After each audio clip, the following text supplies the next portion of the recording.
Welcome to this latest edition of the Real Deal Podcast, episode 1K, 1000 of the Real Deal Podcast.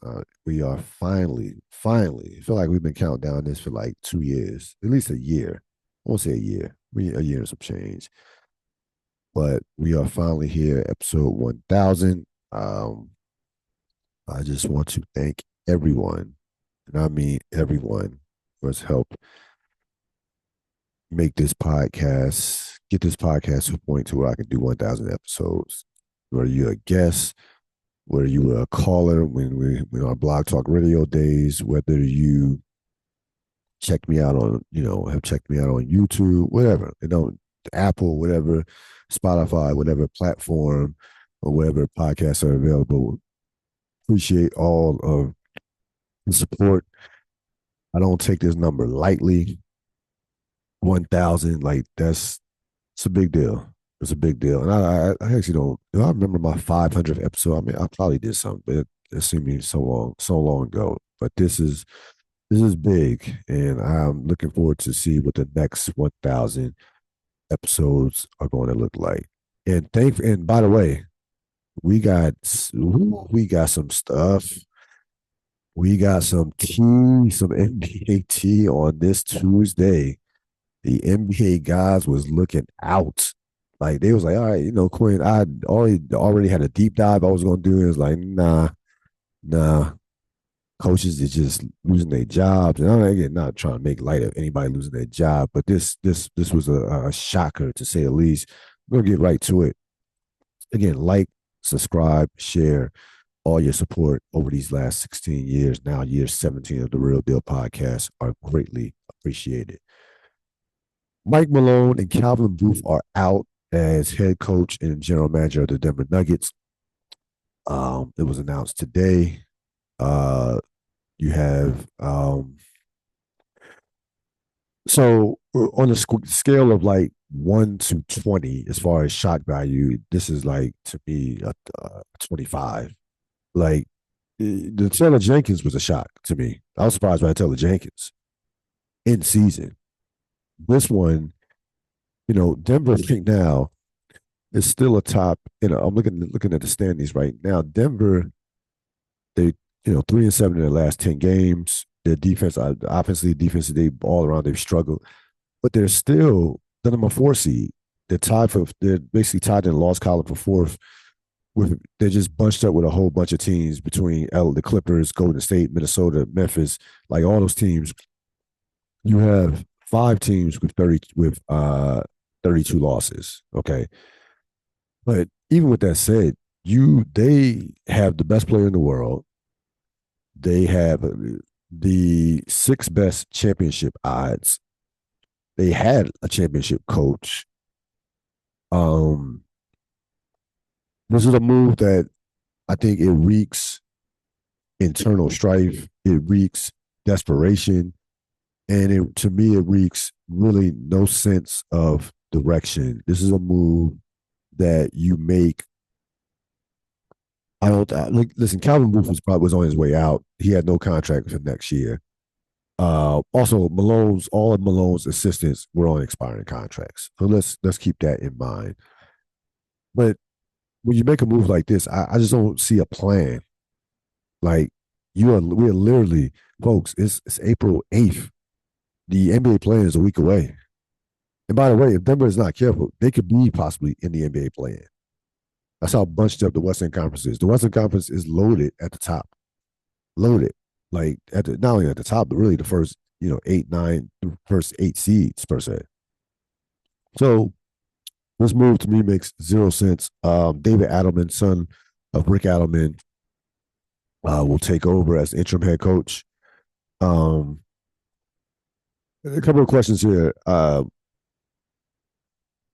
timing of this, obviously, I think just makes zero sense. And also, what does Nikolai Djokovic, how does he feel about that? Obviously, this just happened.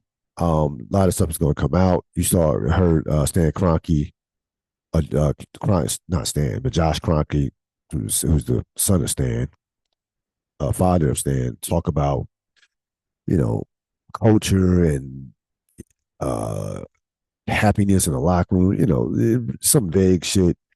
We're, taking shots at Malone. Here's what Malone said. Now, he ripped the team. Anybody knows Mike Malone, knows his coaching style. This guy does not, he's a New Yorker. He does not mince words. This guy does not mince words. He's not out. He was a throwback coach as far as he's not going to sit up here and massage guys' feelings. He just doesn't. He's very blunt on his team. Now, he gives his team praise when they deserve it at times, but he's very blunt especially when if his team is not playing well.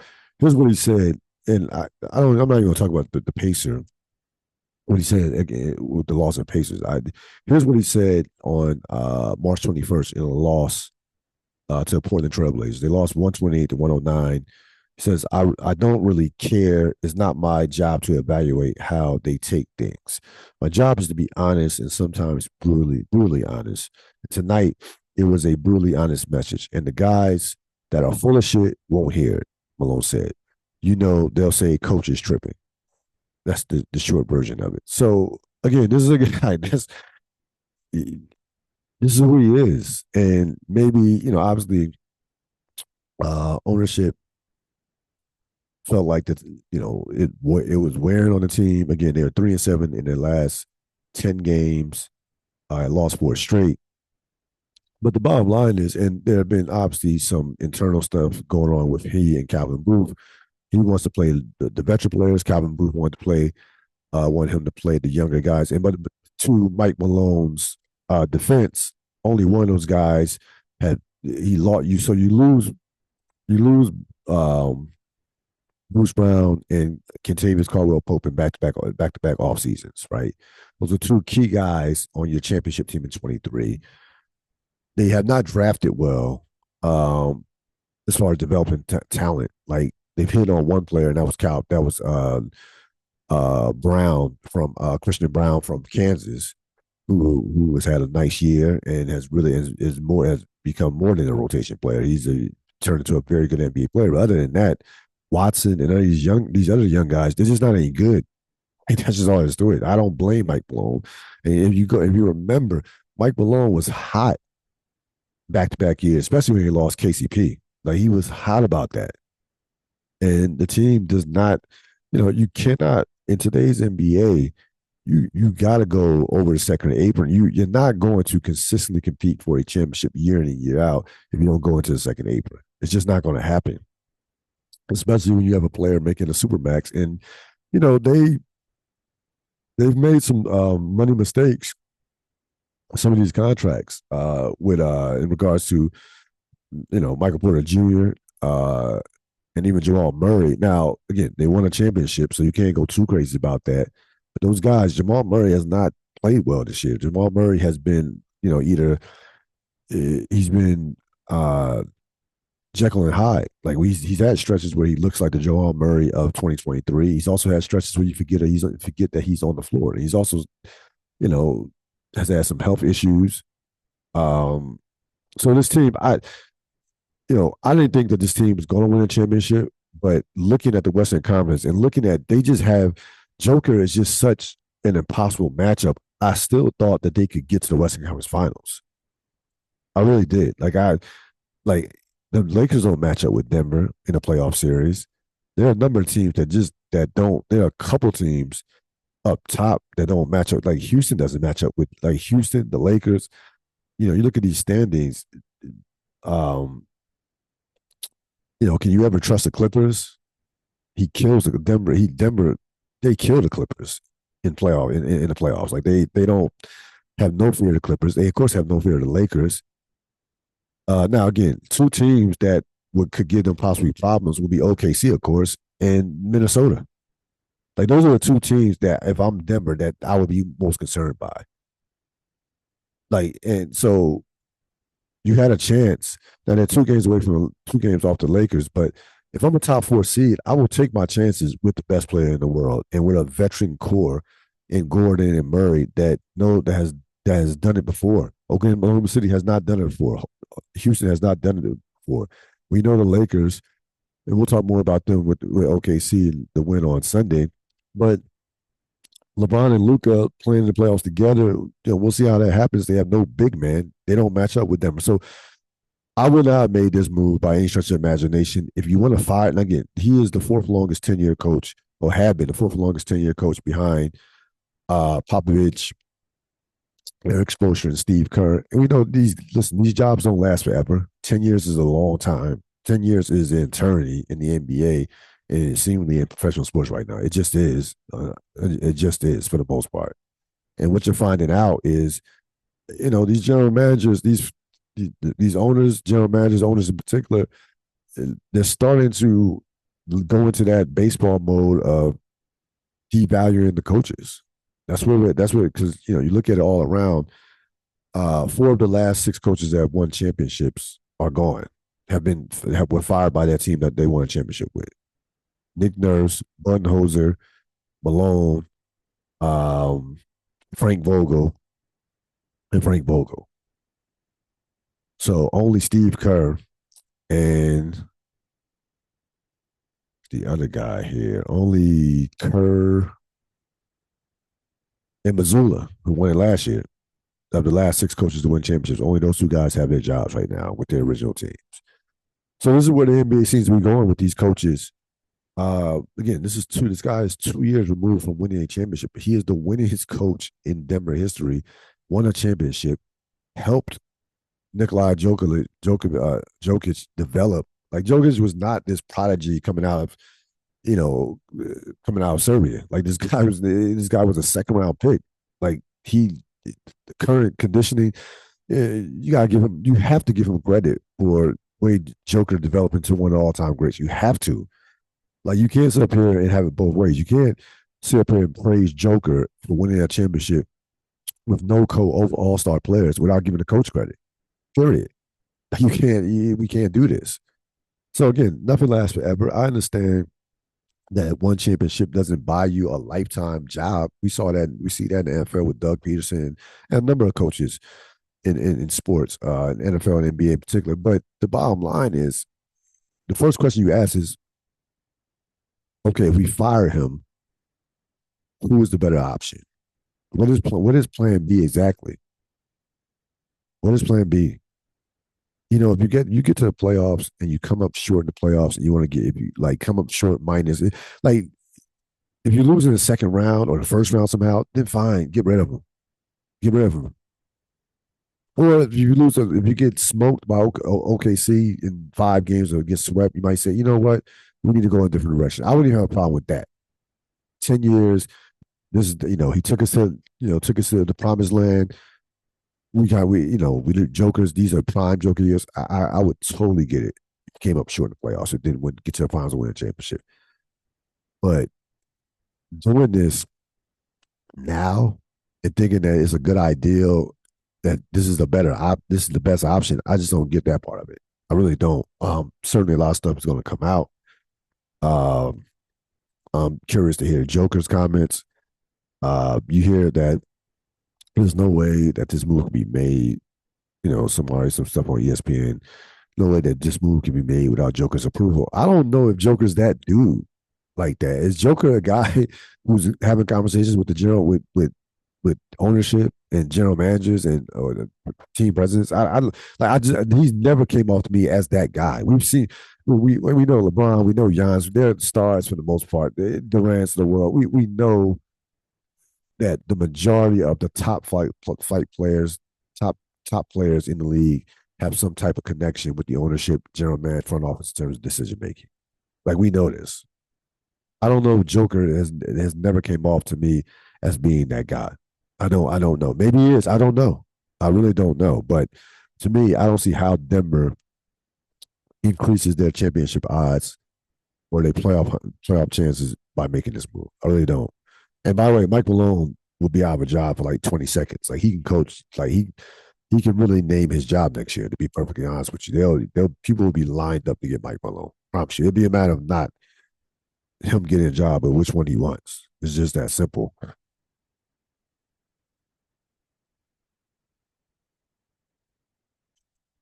College basketball season is over. You had a wouldn't say a great game, but a very competitive game. And really, we talked about this in the last podcast.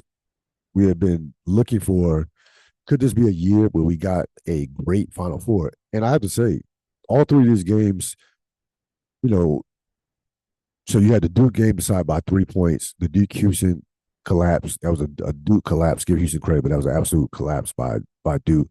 That decided by 3 points. Auburn, Florida decided by 6 points. Went down to the wire. And last night, of course, um, Florida gets by Houston by two to win their third national championship. Let me take the Houston perspective here. I thought Houston was going to win the game. I thought it was going to be a very close game. Especially if you had told me that this game was going to be played in the 60s, I would have told you that's right up Houston's alley. Um, I thought Houston, I'm not going to say they deserved to win. I thought Houston outplayed Florida. I mean, Houston is up in this game for about 36, 38 minutes, 37, 38 minutes out of 40 minutes. They controlled this game for the most part in terms of the pace, the physicality. Um, with that being said, I can't sit up there and call this a choke job. No, first off, let me go back to the first half. There was a play. So the score is 31. Um, Halftime is 31-28. Florida could not barely dribble the ball, let alone make a shot. Houston is in complete control of this game from a standpoint of pace and the energy of the game. They're only up by three. The reason why they're only up by three, you have a situation where there was a blatant goaltending not called. That goaltending call is called, it's 33-25. Houston will be up 33-25 going up against Florida, be down 33-25 going up against a set Houston defense. The goaltending is not called. Florida gets the ball up court, makes a three. So instead of being down by 8, they're only down by 3. That 5-point turnaround, I can't tell you how big that was. In a game where points were at a premium, and again, you want to say that Houston was still up by 12. Go ahead, that's fine. You can say that they went up by 12. Still should have won the game. Okay, you can say they should have won the game. They should have won the game. But the bottom line is that that missed call, and not only with the missed call, for them to Florida come down and hit a three again in a game where there's only, you're talking about 65-63. That's such a big play. It was a big play in terms of the score. It was a big play in terms of the momentum. For Florida only be down 3 points going into halftime after the way they played when they should have been down by 10 or 11. You cannot. That was a huge play in the game, a huge sequence in the game. Give Florida all the credit in the world. Florida beat Houston at their own game. They out the Cougars. Period. They were a more physical team down the stretch. They were the mentally tougher team down the stretch. They were a better executing team down the stretch. They did all the things that Houston had been doing to teams during the course of this tournament, especially what Houston did to Duke in that Final Four game on Saturday. So give Florida the credit. You have to give them credit. This was not a choke job by Houston. I was rooting for Houston. Kelvin Sampson, would have had win number 800 with a championship. I thought Houston would win, but I knew it was going to be a close game. But I don't have any problem. I don't sit up here and I don't think you can sit up here and say that Houston choked. It was a choke job. It wasn't a choke job. Florida took it away. They hung in the game. They stayed within striking distance. They never panicked. We saw them down a number of times in the second halves of games come back and win. So give Golden a bunch of credit. You give their players a bunch of credit. I thought Florida has more talent, but it's not decisively more talent. It's by not that big. The talent gap was not that big. I think they have more talent. And their best player, the All-American Clayton was, he had a big second half as far as in the last, I want to say 7 minutes and 5 minutes of the game, but he was held in check for the most part. He was held coming off back-to-back 30-point performances. He had 14 points? They held him in check. So give Florida the credit. Their first championship since 2007 when they, of course, repeated with Billy Donovan, Joakim Noah, and Al Horford. And that crew, 3 national championships. They're the only school in history in Division I history to have 3 national championships in basketball and football as well. Houston will be back next. Houston, Samson's going to get a championship at Houston. I wouldn't be surprised if it's next year or year after. They're going to win the championship. They have an absolute machine. Kids love playing for him. He has a top recruiting class. As a great coach, Houston's going to be a championship program sooner than later. Let's go around the NBA a little bit. So Oklahoma City coming into tonight. They have the Lakers. They're hosting the Lakers again. After that shellacking on Sunday, have lost 2 straight. They lost to Houston, and then lost to the Lakers. Now they're still 64-14. Still have a chance to win 68 games. Here's the thing.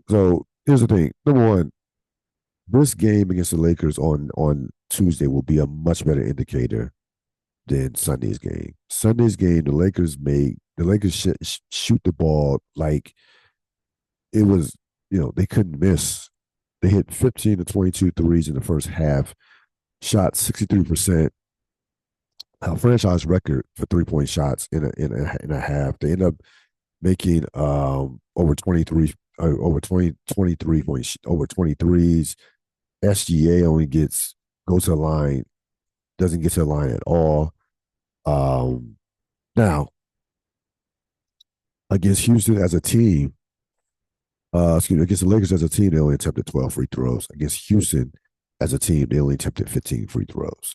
So that is something that to keep your eye on for the playoffs. Games are starting to get more physical, and we know the playoffs, it gets a lot physical. Refs going to let a lot more slide. Can SGA get to the line as frequently? It's going to drop somewhat, but how much will it drop? Also, the big lineup that Houston threw out there with Adams and Sagan really hurt Oklahoma City. Houston's playing well right now. We'll talk about them in a second. That big lineup actually really did some damage against OKC. Again, there's no panic button here. They've won 64 games. They had won for that Houston game. I believe they had won like 11 straight. So this will be an interesting game to watch for the Lakers. I still think OKC is the team to beat in the conference. I really do. But, until they do it, there's going to be some question marks. And again, Chet Holmgren, I really believe Chet Holmgren has to be their second best player, their second most impactful player for them to win. Again, as far as in regards to the Lakers, I have to see this game will be a best better indicator. Let me see the Lakers if the Lakers don't make 23s and how they match up with OKC. Everybody's thinking that OKC, the Lakers aren't afraid of OKC. Of course, I mean they shouldn't be afraid. You shouldn't be afraid of anybody if you have LeBron and Luka. But I think tonight will be a much better indicator of how they could possibly match up in a playoff series. The Houston Rockets, we're talking about Houston rising. The Houston Rockets are playing great basketball right now. They are 8-2 in their last 10 games. They have wins over Golden State and OKC. They have a win at Golden State. Great win over Golden State. I believe that was Sunday. On Sunday, they took out OKC on Friday. 7th in offensive rating, 6th in defensive rating during that time. Again, the most important stat is 7th in offensive rating. We know what type of offensive struggles that they have. Jalen Green's played great. There's a swagger to that team right now. We know how well coached they are. Udoka's an excellent coach. His players are tough. Dillon Brooks, you say what you want about Dillon Brooks. I'm not the biggest fan of Dillon Brooks, but he's helped add a toughness to that culture. They are a tough, like Amon Thompson played some of the best defense you will ever see on Steph Curry. Steph Curry was in a vice in that game against Houston. Steph Curry had 3 points. Steph Curry has been lighting people up over in the month of March. We have seen him with a 52-point game. He's had a 40. I mean, he's been looking like vintage Steph Curry. Steph Curry couldn't move against Houston. It was some of the best defense I've ever seen on Steph Curry in a long time. In that game, for that one game, they made him look old. Like seriously, they made him look old in that game. It was some. I mean, the announcers, Golden State announcers were complaining. They're holding stuff and like no. Amon Thompson, how they were shadowing him, how they would guard him. They had him absolutely on lock. He was 1 for 10 from the field. Got very few open looks. Maybe he got 2 open looks, if that. So again, Steph has been great over the past month. Probably going to make second or possibly outside chance of making first team All NBA minimum. He'll make second. Houston's interesting. I don't think again. I think as a team you have to go through some battles. They have some guys that they have a couple of veterans. I mean, Van Fleet has won a championship. Dylan Brooks has been in a couple of playoff series. But Jalen Green, Sagan, Amen Thompson, the core of their team has not gone through it. But I'm telling you right now, they are extremely well coached, and they're not afraid of anybody, and they are physical. They defend. It can be a very interesting team. I don't think they can get past the second round. Depending on the matchup, they can lose in the first round. I don't think there's no way I think they can get to the conference finals. But they are one player away. Like they can pull a deal for Devin Booker or somebody of that ilk. They would be scary next year. They are they have great athletes. They have sides. They are coming. Like Houston, they're not quite there yet, but they are absolutely on their way for sure. And again, Udoka gives them a edge. I love Udoka. Udoka, again, we know what happened in Boston, and we don't need to relitigate that.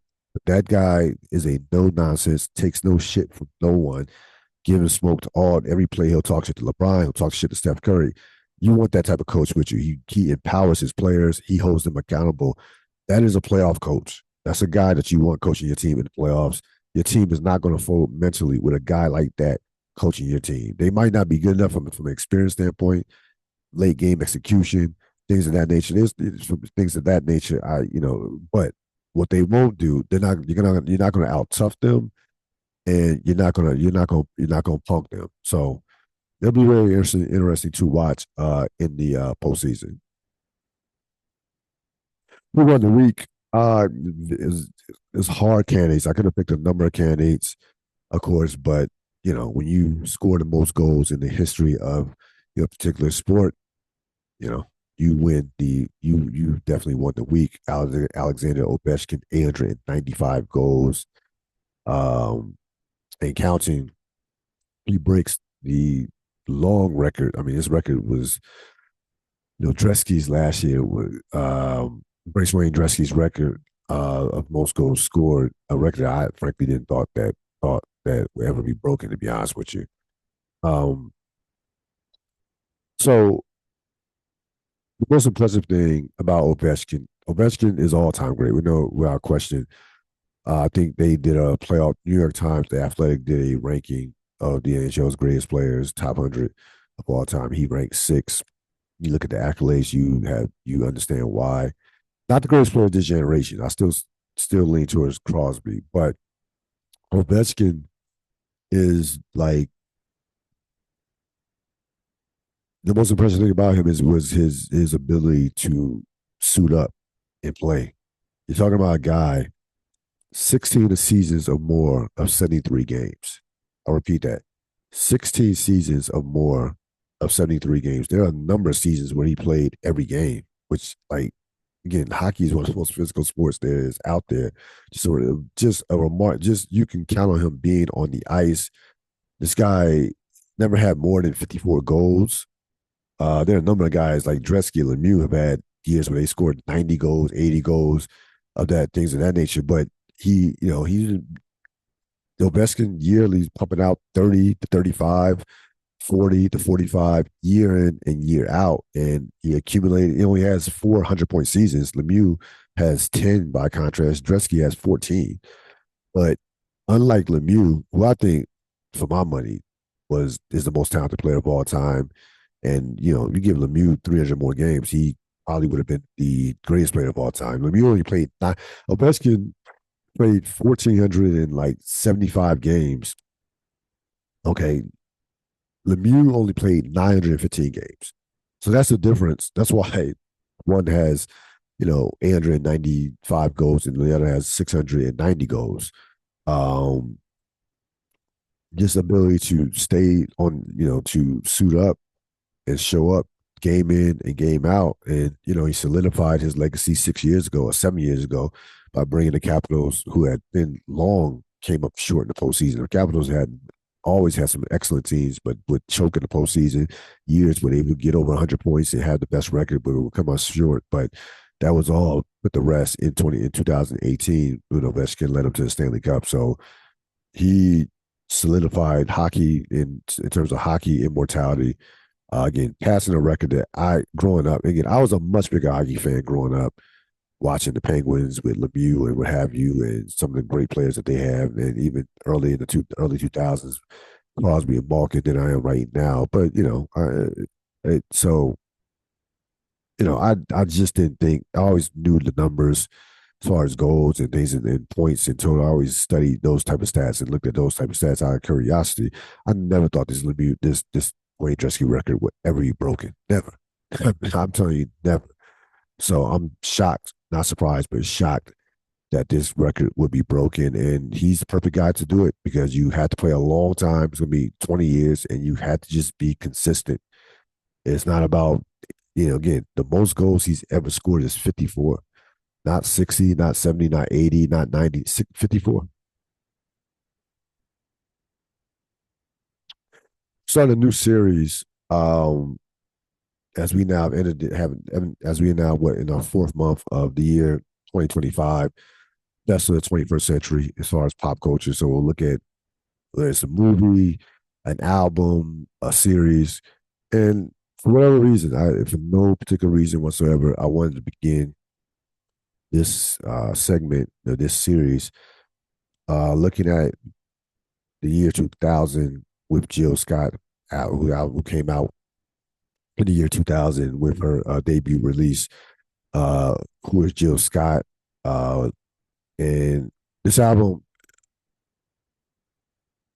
was Words and Sounds. Who is Jill Scott? This is, of course, her debut album debuted July of 2000, July 18th, 2000. This was really in conversation to be one of the best albums of the 21st century, R&B albums of the 21st century. Um, it was right in the midst of the neo soul era. Maxwell, D'Angelo, artists like that. Music, Bilal. Of course, she's from Philadelphia, and despite that, Erykah Badu as well. Despite that, she stood out. Her ability in this album to mix the music with her poetry and her speaking, like it wasn't just during interludes, but just in actual songs. It was almost like she was like talking and singing at the same time, if that makes sense. And again, I remember when I purchased this album. I remember like the year 2000. Again, I want to say a junior in college. Yeah, junior in college, or somewhere between a sophomore and junior. I went to college for 5 years, so a sophomore, junior, third. It was my third year of college. I'll leave it at that. But I just remember like I couldn't stop listening to this album. Like I generally couldn't stop. I got it purchased it in the summertime, and it's like her ability to tell stories, her ability to just, I guess again, it's hard to describe this album. It's so many like calling it neo soul is not doing it justice. I mean, you got some jazz in it, you have some go go. Um, Again, the poetry. This album was in a good way, just kind of all over the place in a good way. Um, and again, I listened to it yesterday throughout. I listened to it 19 songs with no skips. You know how rare, like, I it's very rare for me to listen to any album with more than 15 songs without having skips. that is, it's just I don't have the patience unless it's an absolute classic, which of course this album was. You get 19 tracks, no skips. I didn't skip one, even like I didn't skip one song, not one. And I don't know if she's been given enough credit for this album, outside of the R&B culture, outside the neo soul fans and culture. I like this is one. This was one of the best albums of the decade of the 2000s. In the 2000s, it absolutely, in any genre of music, it really was when you go back and listen to it. And again, in terms of R&B, neo soul, whatever category you want to put it in, it is one of the signature albums of the 21st century, without question. So I strongly recommend it. Sold 2.5 million copies. Unbelievable production from start to finish. And it's Jill Scott. Her first two albums are classics, by the way. Yeah, like her first two are undeniable classics. Like I think this, I still say that this one, her debut, this one was her best. The second one is great as well. So those first two are fire. Um, so she debuts our best of the 21st century. We will continue that throughout the course of this, for the rest of this year, as we celebrate the first 25 years of pop culture, music, and what have you.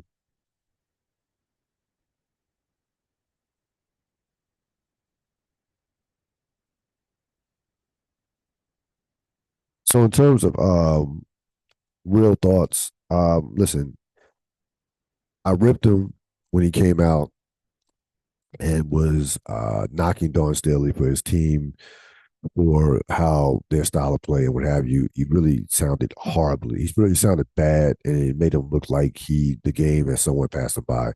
Gino Oriema gets his 12th championship. Obviously, the greatest coach in college basketball history, one of the greatest coaches in the history of sports. He has 12 championships. He built a program from nothing.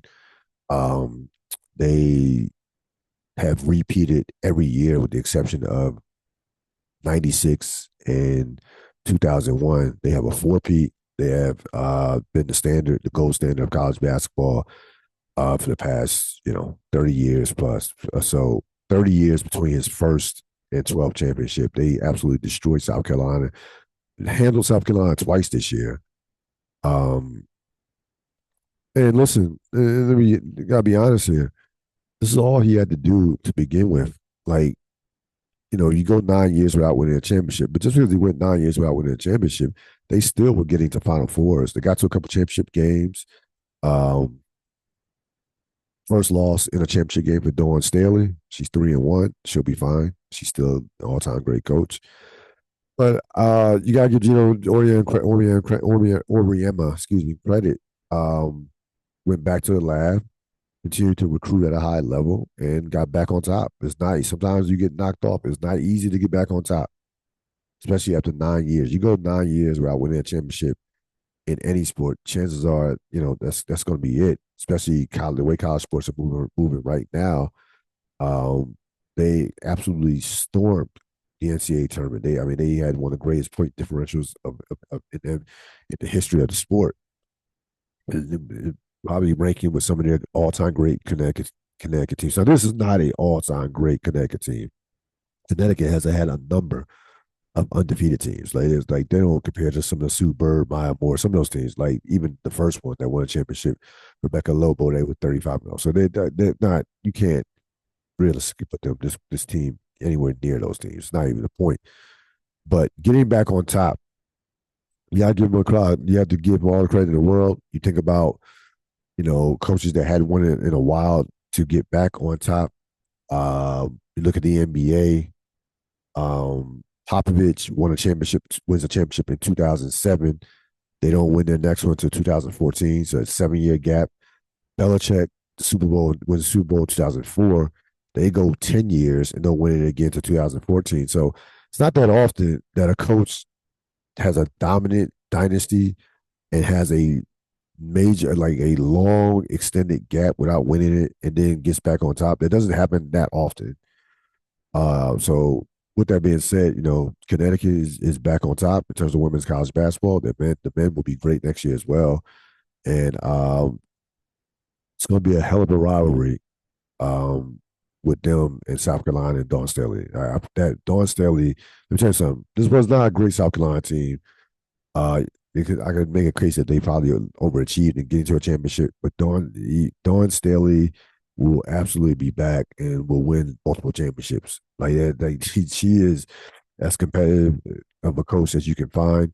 This is going to be a great rivalry moving forward. However long Gino wants to coach and hang around Connecticut, I don't see him retiring anytime soon. But you never know. But if he hangs around 2 or 3 years, you will see these teams beating the Final Fours and national championships for sure. That's going to wrap it up for this latest edition of the Real Deal podcast. Again, episode 1000. I want to thank everybody who was contributed to this podcast. It's been a pleasure, and I look forward to another 1,000. You can, as always, you can find this podcast anywhere where podcasts are available. Have a great rest of your week. So long.